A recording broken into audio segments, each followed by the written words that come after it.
Welcome to Shashi TV. నేను మీ పవన్. గత 2 రోజుల నుంచి కల్పన గారు అన్‌కాన్షియస్ అయ్యి హాస్పిటల్‌లో జాయిన్ అయిన తర్వాత కొన్ని వందల ప్రశ్నలు వెల్లువెత్తాయి. అసలు ఆమెది సూసైడా?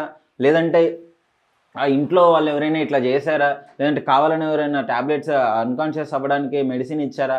లేదా ఆమె ఓవర్‌డోస్ అయిందని చెప్పేసి సోషల్ మీడియా మొత్తం విపరీతంగా ట్రెండ్ అయిపోయింది. వాళ్ళ కూతురు వచ్చి క్లారిఫై ఇచ్చినా గానీ, వాళ్ళ భర్త వచ్చి పోలీసులతో స్టేట్మెంట్ ఇచ్చినా గానీ ఎవరు నమ్మలేని పరిస్థితి. డెఫినెట్‌గా కల్పన గారు బయటికి రావాల్సుంది. ఆమె వచ్చి క్లారిఫై ఇస్తేనే ఇదంతా వాళ్ళకొక క్లారిటీ వస్తుంది.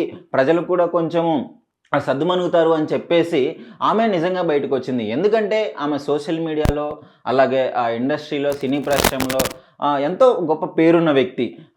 మంచి మంచి పాటలు పాడి అందరిని అలరించిన వ్యక్తి. ఎంతో ఎనర్జిటిక్‌గా ఉండే వ్యక్తి. సడెన్‌గా ఇట్లా సూసైడ్ అనే థాట్స్ రావడము, అంటే ఇట్లా చేసుకోవడం అనేది అని చెప్పేసి అందరూ టెన్షన్ పడ్డారు. కానీ ఆమె ఆమె అన్‌కాన్షియస్ అయిన తర్వాత హాస్పిటల్‌కి తీసుకెళ్ళిన తర్వాత సో, అప్పుడు వరకే కొంచెం క్రిటికల్‌గా ఉంది. ఇప్పుడు ఆమైతే వీడియో బయటకొచ్చి క్లారిటీ ఇవ్వడం జరిగింది. 2 రోజుల్లో ఆమె మొత్తం క్యూర్ అయిపోయింది. ఏ ప్రాబ్లమ్ లేదు. ఇంట్లో సమస్య లేదు అని చెప్పేసి ఆమె బయటకొచ్చి ఏం మాట్లాడిందంటే, ఒక వీడియో రిలీజ్ చేసింది. సో, నేనంతా చాలా బాగా ఉన్నాను. నా ఫ్యామిలీకి నాకు ఏ ఏ గొడవలు లేవు. నా కూతురు నాకు మంచి సత్సంబంధాలున్నాయి. నా కూతురు చాలా బాగుంది. అలాంటి విభేదాలు ఏం లేవు. అలాగే నా భర్త అంటే జనరల్‌గా ఏ భార్య అయినా భర్తకి లిటరల్లీ సపోర్ట్ చేస్తుంది. సో, ఈమె ఎలా చెప్పిందంటే, నా భర్త నాకు సపోర్ట్ ఉండడం వల్లనే నేనింత సక్సెస్ అవ్వానంటే నా భర్తే దానికి కారణం అని చెప్పింది. అదేవిధంగా ఆమె 45 ఏజ్ అని చెప్పింది. అలాగే ఈ టైంలో కూడా ఎల్ఎల్‌బీ చేస్తుంది. ఎల్ఎల్‌బీ పీహెచ్‌డీ అంటే ఈ రకమైన చదవడం వల్ల, అలాగే తన ప్రొఫెషన్ మేనేజ్ చేసుకోవడం వల్ల కొంచెం స్ట్రెస్ ఉంటుంది. సో, ఆ స్ట్రెస్ తీసుకోవడం వల్ల ఆమెకి ఇన్సోమ్నియా అనేసి ఒక డిసీజ్ వచ్చింది. సో, అదేంటంటే చెప్పాను కదా ఇంతకు ముందు వీడియోలో మా శశి టీవీలోనే చెప్పాను. ఆ వీడియో గురించే ప్రాపర్‌గా ఒక క్లారిటీ ఇచ్చాను. సో, దాని గురించే మళ్ళీ చేస్తున్నాను. సో, ఆ డిసీజ్ ఉన్న వాళ్ళేంటంటే సరిగ్గా నిద్రపోలేరు. అంటే టైంకి నిద్ర రాదు. చాలా లేట్‌గా నిద్రపోతారు. వెంటనే మెలుకువ వస్తుంది. పైగా నిద్ర పట్టదు ఎక్కువగా.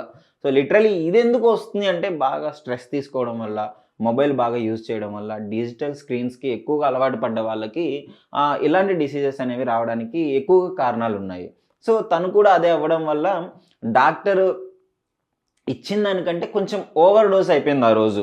మరి ఆమె ఎలా తీసుకుందని చెప్పేసి క్లారిటీ ఇవ్వలేదులే గానీ, ఆ రోజు వరకైతే డాక్టర్ ఇచ్చిన ప్రిస్క్రిప్షన్‌కి కొంచెం ఎక్కువగా తీసుకున్నాను. సో, నేను అపస్మారక స్థితిలోకి వెళ్ళిపోయాను. నా భర్త లేకపోతే నేను నిజంగా చచ్చిపోయి ఉండేదాన్ని. నా భర్త టైంకి రెస్పాండ్ అయ్యి, నా మీద కన్సర్న్‌తో వెంటనే పోలీస్ వాళ్ళకి ఇన్ఫార్మ్ చేయడము, అక్కడున్న నైబర్స్‌కి ఇన్ఫార్మ్ చేయడము, ఎవరైతే ఉన్నారో ఆ బిల్డింగ్‌కి సంబంధించిన ఓనర్స్ వాళ్ళకి ఫోన్ చేసి వెంటనే పోలీసులకు ఫోన్ చేసి ఆ డోర్ బద్దలు కొట్టుకొని హాస్పిటల్‌కి తీసుకురావడం అంతా ఒక క్షణంలో జరిగిపోయింది. సో, ఈ విధంగా జరగడం వల్లే నేను బతికాను. మీడియాలో మాత్రం ఎలాంటి తప్పుడు ప్రచారాలు చేయొద్దు అని చెప్పేసి ఆమె క్లియర్‌గా క్లారిటీ అయితే ఇచ్చింది వీడియోకి. సో, చూసారు గదా! సో, మీడియా వాళ్ళు కూడా కొంచెం తొందరపాటు తగ్గించుకొని, అంటే నిజంగా ఆమె ఆమె ఆమె ఉన్న పరిస్థితిలో ఎవరైనా అలానే అనుకుంటారు. ఎందుకంటే స్లీపింగ్ పిల్స్ అనేది అది డాక్టర్ సలహా మేరకే వాడాలి. సో, ఎవ్వరు వాడకూడదు. అది చాలా డేంజరస్ అది. సో, చాలామంది సూసైడ్ చేసుకున్నప్పుడు కూడా ఈ పిల్స్ వాడడము మనము సోషల్ మీడియాలో చూసే ఉంటాం గదా! సో, ఆ థాట్‌తో అందరూ అని చెప్పేసి ఒక గందరగోళం అయిపోయింది మీడియా మొత్తం. సో, తర్వాత ఆమె క్లారిటీ ఇచ్చింది. సో, ఇది మ్యాటర్ అనమాట. సో, మీరు కూడా అసలు మీరేమనుకుంటున్నారు దీని గురించి? మీ కామెంట్ రూపంలో తెలియజేయండి. అలాగే ఇలాంటి మరిన్ని వీడియోస్ కోసం శశి టీవీని ఫాలో చేయండి.